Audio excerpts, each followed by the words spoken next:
Eder. Mac Pallister. Niente, io vengo spesso qua e vengo a rilassarmi. E niente, giorni fa mi era stato segnalato che Claudio Sterpin Eccolo. è proprietario di terreni, case, appartamenti. E quindi io domando un autista di autobus come abbia potuto farlo, a meno che non avesse avuto qualche eredità o qualcosa, non lo so, non spetta a me indagare. Se vogliamo. Ma tutto questo è per capire il ruolo di Liliana.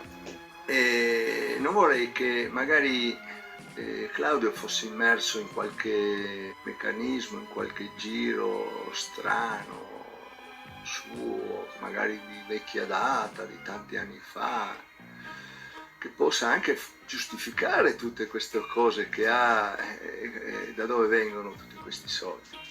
E non vorrei che Liliana fosse stata messa in mezzo proprio per questa sua immagine così minuta, tranquilla, quasi invisibile, diciamo. Liliana forse è stata sfruttata e messa in questo giro pericoloso.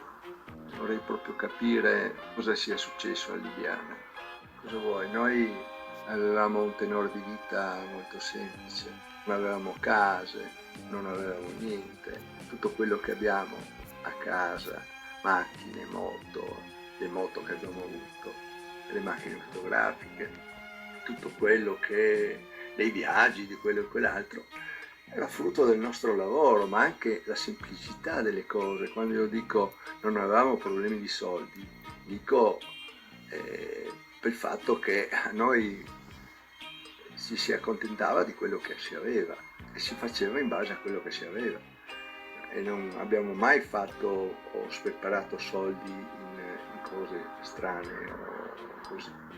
Quando era il momento io piano piano ogni mese mettevo via qualcosa per la Grecia e certamente erano dei tempi in cui con i coltelli si guadagnava parecchio. Adesso ultimamente cosa vuoi?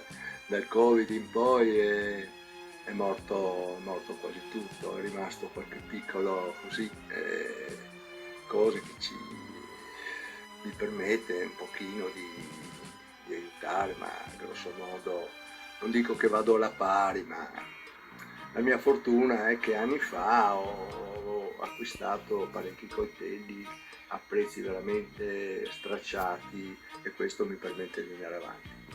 Niente, staremo a vedere cosa verrà fuori. Per quanto riguarda quello che sta dicendo questa persona sulla storia di Liliana, veramente indegno e veramente vergognoso.